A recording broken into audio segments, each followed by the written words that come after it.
All right. So, hello and welcome to the launch of We Inspire Week 2020. I am Holly Duff, apprenticeship and faculty member of the DSW program here at Fanshawe College. We Inspire Week is a week for DSW students across the province of Ontario to recognize the vital and essential role of the direct support professional and DSWs have in our communities. Hopefully during this week, you'll take some time to reflect and celebrate the profession you have chosen. Today is my privilege to introduce Mark Benner to launch We Inspire Week with a presentation on the evolution of developmental services. Mark is a faculty member in Fanshawe's DSW program and also teaches in the Disability Studies program at King's College.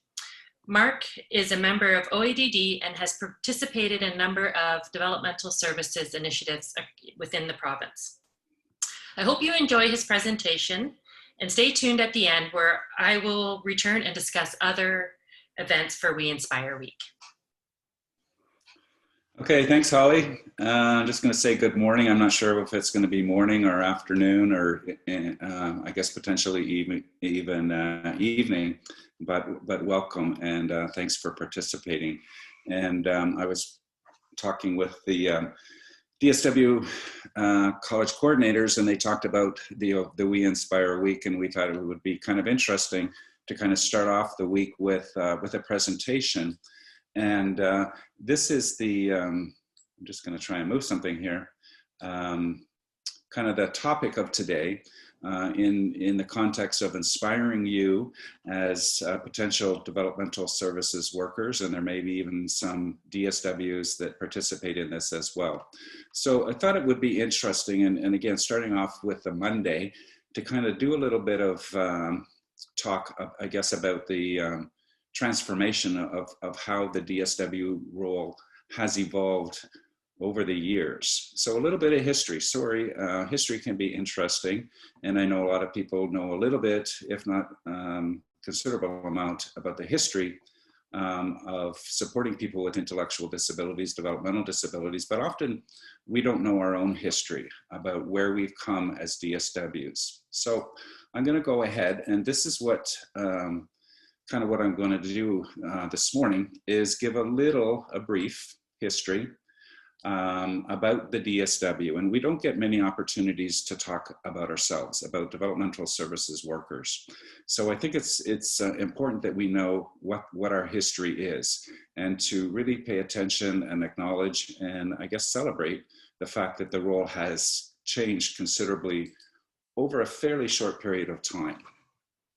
Where I'm going with all this between Monday and Friday is developing this concept of professionalism and establishing the reality, the fact that being a DSW, you are a professional. There's some good news out there, some really good news, and I'm pleased and excited to share that with you. And again, I'll do a little bit of that today, but definitely for sure we'll wrap up Friday with a live session about sharing some good news, some recent good news that's happening. Again, focusing on you guys, on developmental services worker.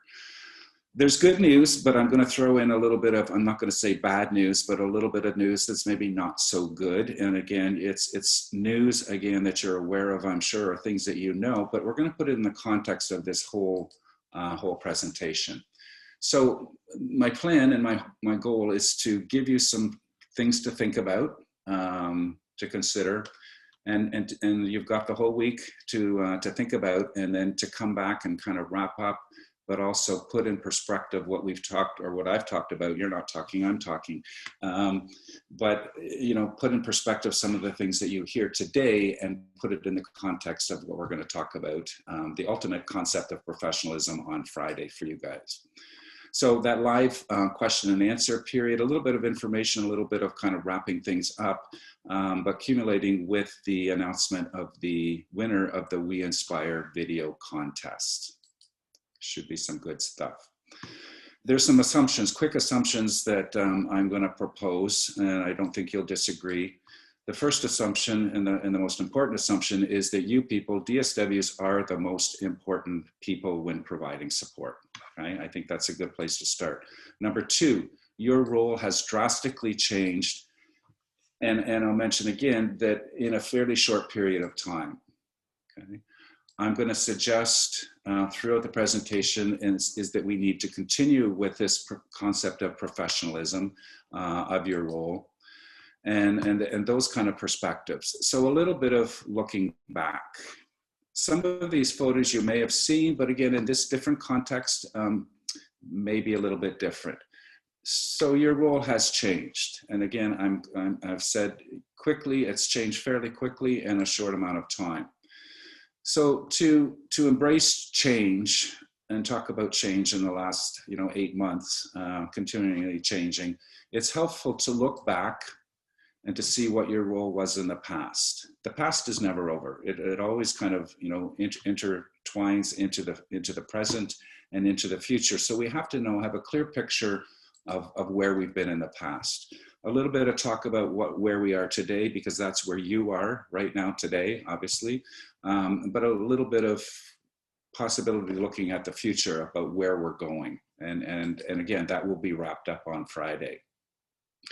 One of the things I wanted to focus on was again, who is the average person? So today it's you, but in the past, who were these people who provided direct support? And there you go. I mean, I don't think you've seen that photo before. I think you've heard about it, but there's an actual photo of people who would be providing direct support to people with developmental disabilities in the province of Ontario. And quickly you'll see in the back standing are men, and in the front you're going to see women sitting. That tells you something, about the gender differences that are very clear there, and women in the nursing perspective. Okay, so male attendants providing support and female nurses providing direct support.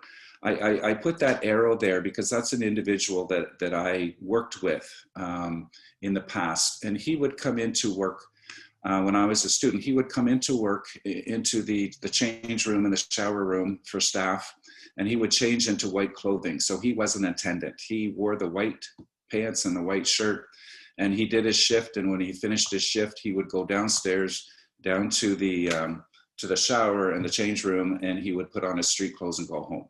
So that's what I experienced. And again, I don't think I'm that old, but that's been in my history of supporting people with developmental disabilities. Even occupational. So 1960, occupational therapists were still in that kind of nursing medical role, okay, providing direct support. Where would support be provided? There's a photo I'm going to show you, and I know you've seen it before. This one I don't think you've seen. This is one of the cottages, quote, cottages at Oxford Regional Centre. This has meaning to me. I'm not sure if you can see my cursor or not, but at the top left in the attic was my office, my first big office as a social worker at Oxford Regional Centre. But there would be like 100 people living in one of these cottages. That cottage that I just showed you is down here in the bottom left, and you can see how vast the property was, and this huge building up at the top. It was all part of Oxford Regional Centre. So you're very aware of where people were living and being supported in the past as part of our history. This is the photo, the most famous photo I think in our field this is Aurelia, and again a place where up to in the 60s 3,000 people were living not in that building, but in that complex in Aurelia. I added this because, we always think of institutions, kind of what I just showed you, large institutions like Oxford Regional or Southwestern Regional Centre or Huronia Regional Centre, but there were people with intellectual developmental disabilities living in houses of refuge or poor houses. This is the one in Wellington County. Every county would have a place, and really, it's an institution, but not typically what we think about, but a poor house where all kinds of people with different needs would live, including people with developmental disabilities. So the poor, the elderly, the sick, the unwed mothers would go to places such as a house of refuge or a house of industry and live for periods of time, and many would live and die in these poor houses or houses of industry or refuge. Here is a photo of some people that actually lived at the Wellington Poorhouse, and I put in red the admission register. So the actual, written description of their reason for admission was they were crazy, feeble-minded, idiotic, imbeciles, insane, lunatic, simple-minded, subnormal, unsound, or weak-minded. So again, it's not always just the big, huge institutions that people with developmental disabilities were in all kinds of different, still institutions, but not just the large places. Part of looking at our history says not just, where were people and who these people were, but I think it's good for you people in particular to pay attention and acknowledge and remember that what's considered a good DSW, a good direct support worker, it has changed drastically. In 1958, the qualities of a good mental retardation worker were the following, okay? So the mental retardation worker, that would be your title in 1958. I don't have a problem with a lot of these, being charitable and tactful and being faithful and loyal and just and honest and having fortitude and perseverance and good mental health. Social health, I'm not sure exactly what good social health is. I don't think you'd get away with today saying that anybody has to have or needs to have spiritual or moral health. I think it's probably a good idea, but I don't think you can expect it. The one that I like to pay attention to is they included that one of the good qualities to have of a good mental retardation worker was temperance, which is including things like getting enough sleep and rest, having a positive attitudes towards exercise and daily activities. I can't see what's written there because I have something going across my screen. But I focus on, and this is actual words from a document that said, being regular in elimination and personal hygiene and foot hygiene and good posture. Okay, things have changed. The curriculum in 1977 in the MRC program, mental retardation program, said that a good graduate, so this would be like the equivalent of our learning outcomes in 2020, but a good MRC, or in our terms, good DSW graduate would be somebody who's able to spoon feed, these are actual words, accept or cope with rejection, seduce resources into dealing with and helping clients. I'm thinking they're talking advocacy, but I'm not positive. The wording is interesting. A good DSW will be able to talk on the phone, be able to actually make open beds with a good hospital, a good tight hospital fold, discourage, and I don't even know what inappropriate family involvement is, constructively manipulate the boss. You'll notice I'll point out that there are quotation marks, meaning I didn't make this up. I'm taking it from somewhere else. And of course, prepare dead bodies for the morgue, part of the MRC DSW curriculum. In 1977, there were 8 courses, okay? I'm gonna skip that, okay? But 8 courses. That's where you've come from. That's where your profession has come from. So if we talk and, kind of zoom, get it, zoom to 2020, only 80 years later, and relatively speaking, that's not a long time, okay? What are the skills that are required now is the question, and where are supports being provided? So in 2020, here's as an example, here's the curriculum at Fanshawe in 2020. And these are going to look familiar to you no matter where you are. Your profession has gone from, the training part of your profession has gone from 8 courses to 23 courses. Looks familiar. So just the advancement about what's required, what's the training, what are the skills that are required in supporting people has drastically changed. And again, a fairly short time. Where are DSWs doing their work? Well, 60 years ago, we could say 50 years ago, 40 years ago, we could say, well, in an institution. No more institutions, no more segregated schools, no more sheltered workshops. I lived through the closure of, and you did quite likely too, sheltered workshops, but I lived through the closing of segregated schools, and I certainly, and we all did, living through the closure of institutions in Ontario. Where all supports, as you know, are community-based. The role, therefore, of you people, of direct support people, has expanded beyond just this kind of concept of residential living, whether it be in an institution or traditional group homes, but inclusive classrooms, supported independent living, advocacy, case management, service planning, resource agencies, dual diagnosis, clinical settings. So where the work is being done has certainly expanded, and community employment agencies. And most recently, direct funding to families through Passport. It's important to recognize that there has been some significant developments that kind of lay the groundwork for the professionalism of your role as a DSW. Core competencies, the establishment of the direct support standards of practice, the establishment of the developmental or direct support professional code of ethics. And you can see the year, I mean, this is fairly recent stuff. So you know all about core competencies, I'm hoping, okay?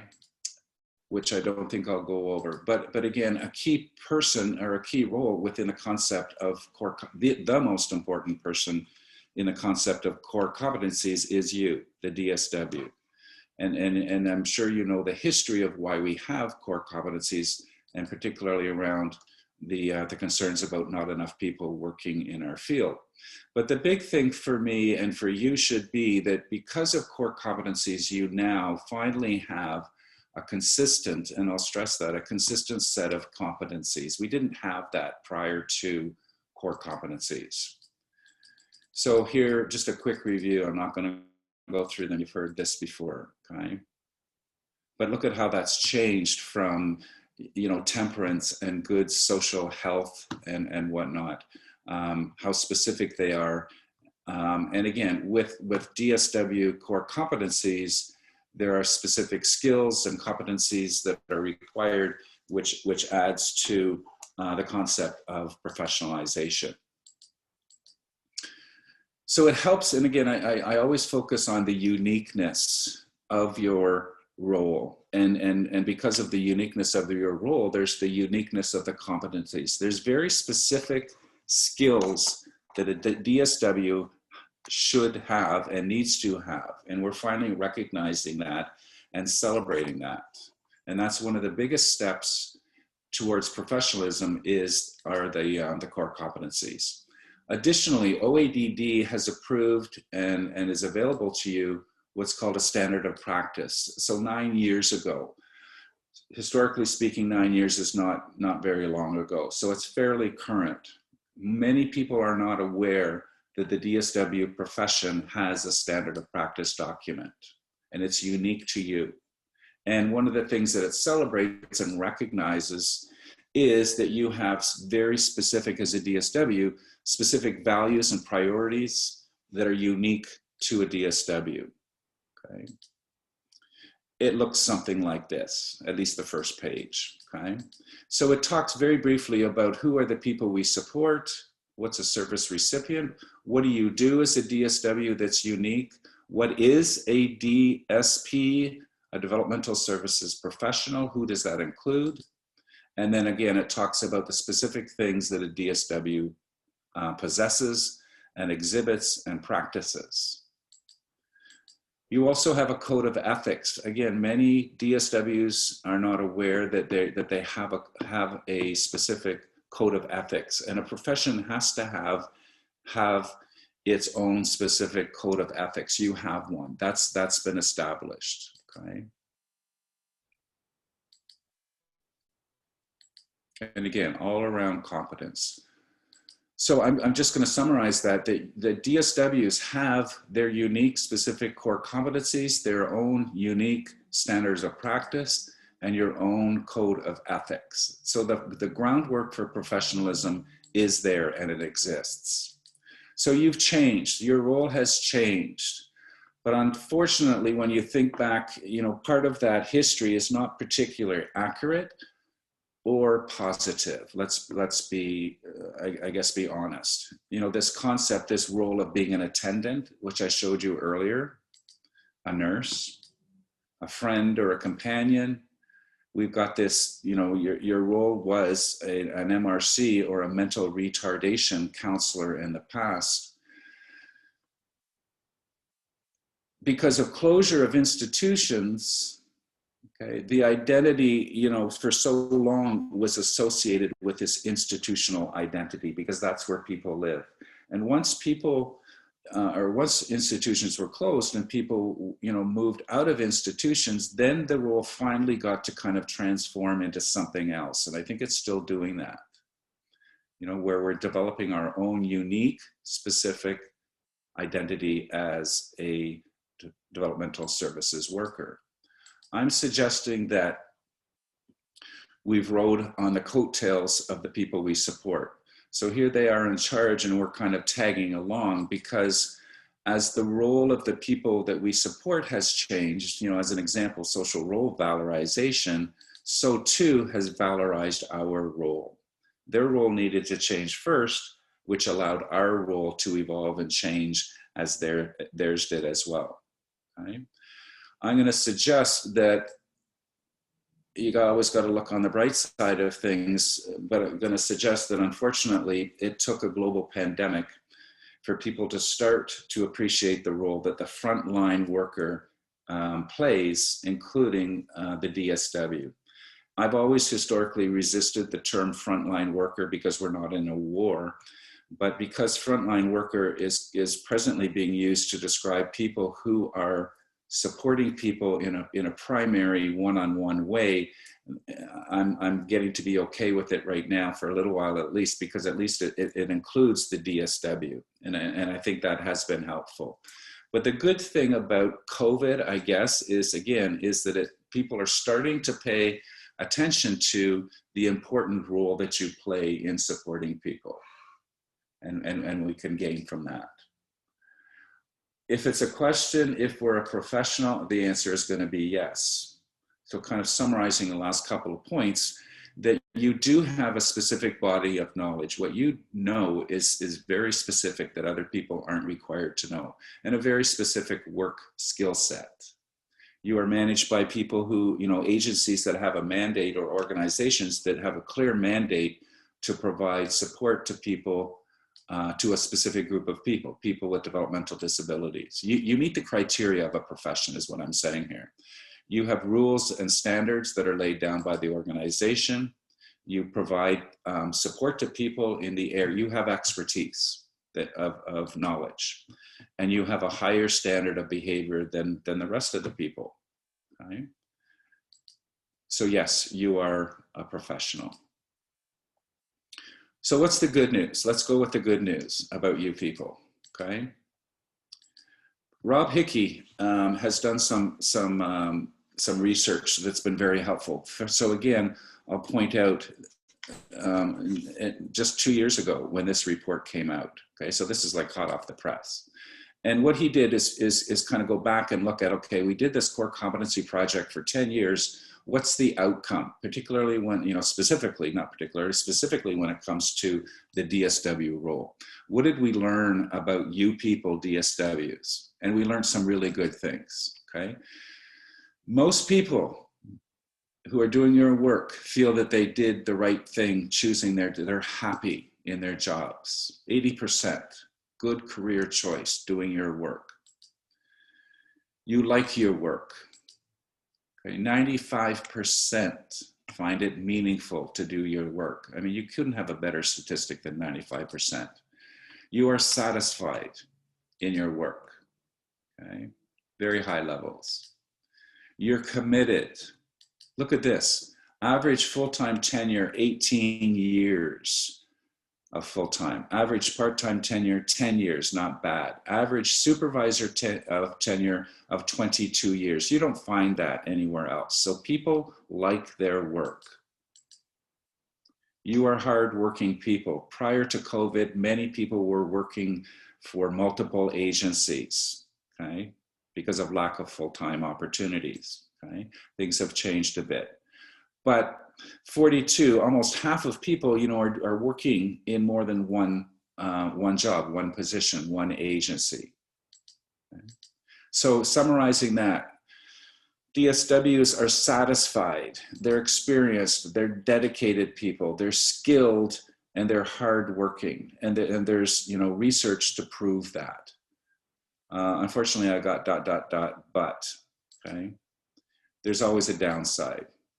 There continues to be the issues, right, in recruitment, finding people to work in our field and to keep people in our field, okay? So recruitment is still one of the most pressing challenges, and you guys are very aware of that.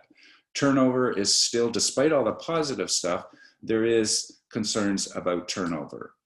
There is still, as you're aware, lack of full-time positions, and a concern directly from people saying that supervision is not always adequate.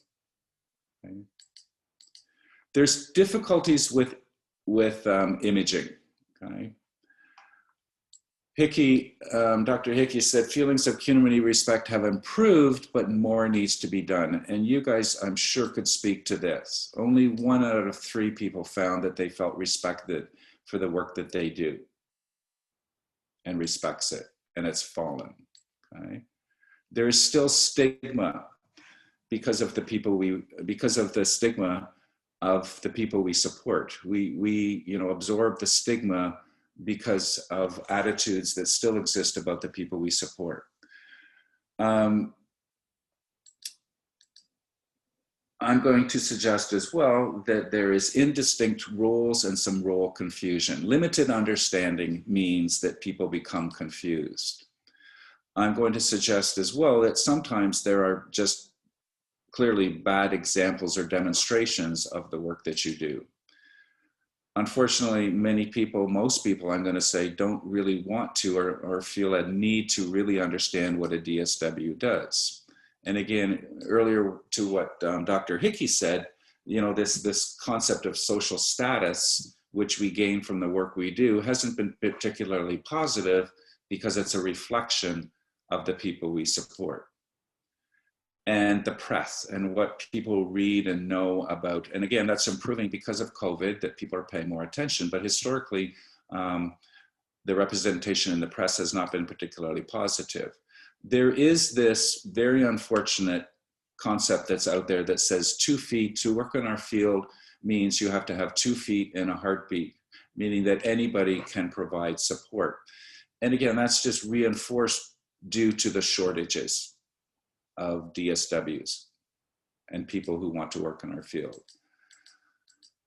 So again, the public, the press, the public presentation about what is a DSW sometimes get tainted by what's in the newspaper, and certainly abuse, understandably, needs to be known about, but in the concept of DSWs.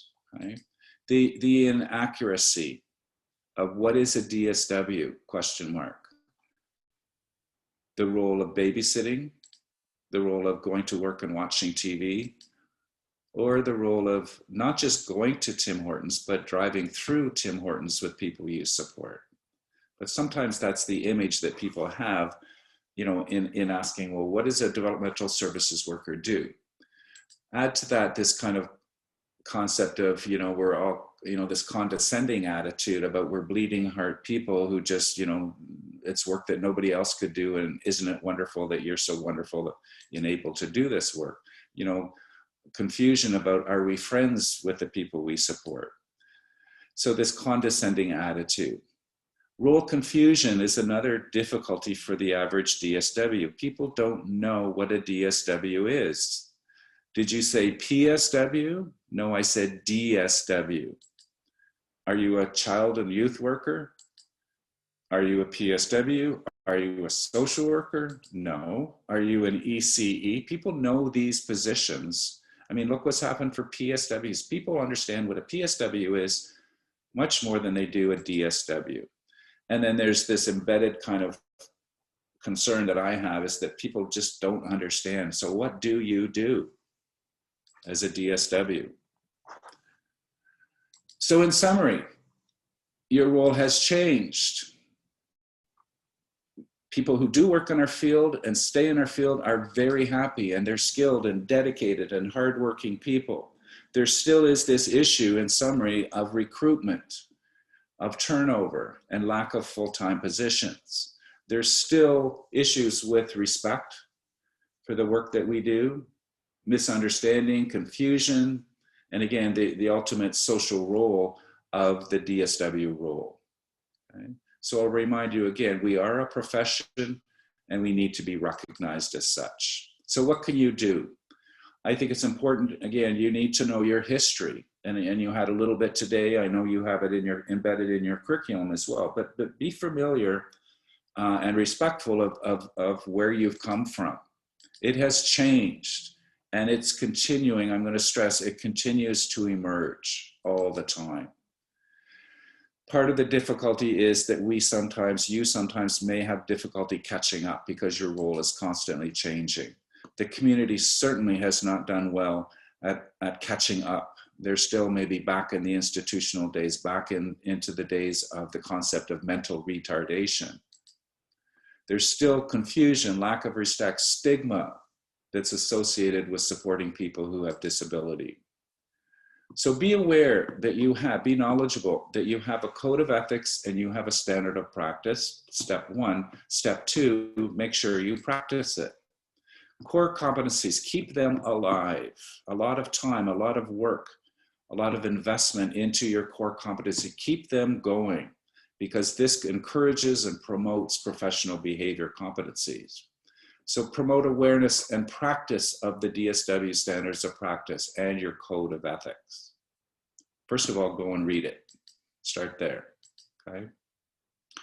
Kind of narrowing down into, okay, on a day-to-day basis, expect professional behavior from yourself and from your peers. Promote professional behavior. Reinforce it, model it. Most importantly, model good professional behavior. Day by day, watch, evaluate, and give feedback around kind of professional behavior. Be mindful. Watch what's going on. Watch what you're doing. Watch what other people are doing. Pay attention to spelling error, yourself and other people.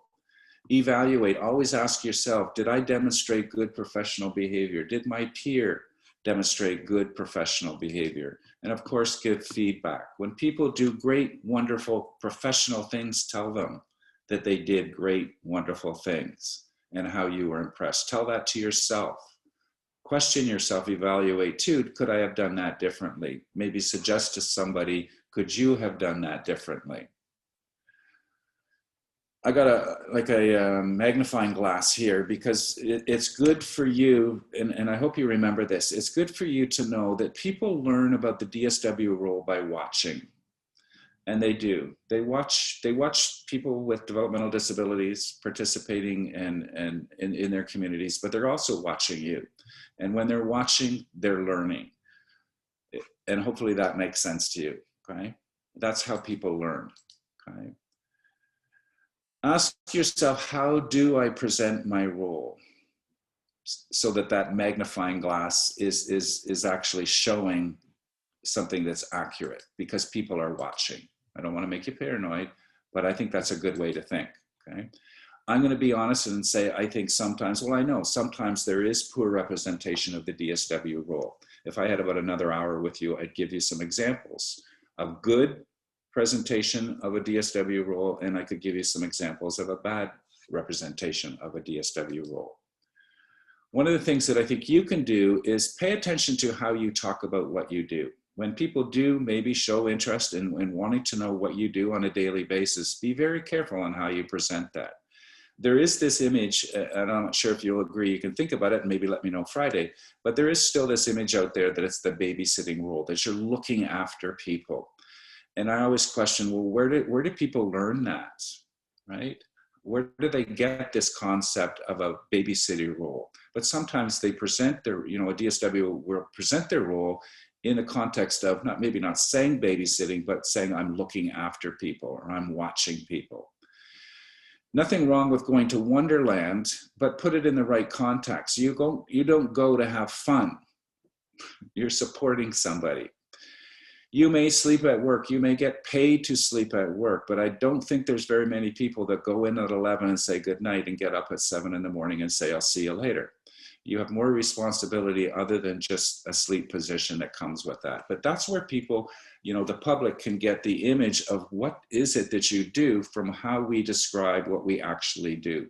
So be respectful and accurate about and proud about what you actually do.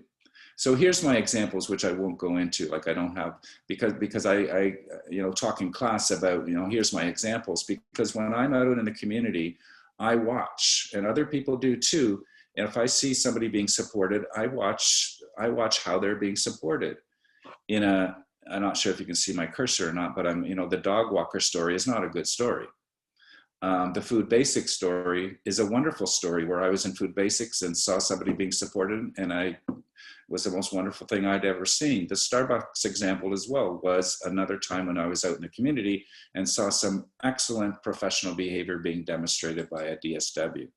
So remember, the community learns about your role specifically as a DSW by listening to what you say and how you describe it, but also watching, okay?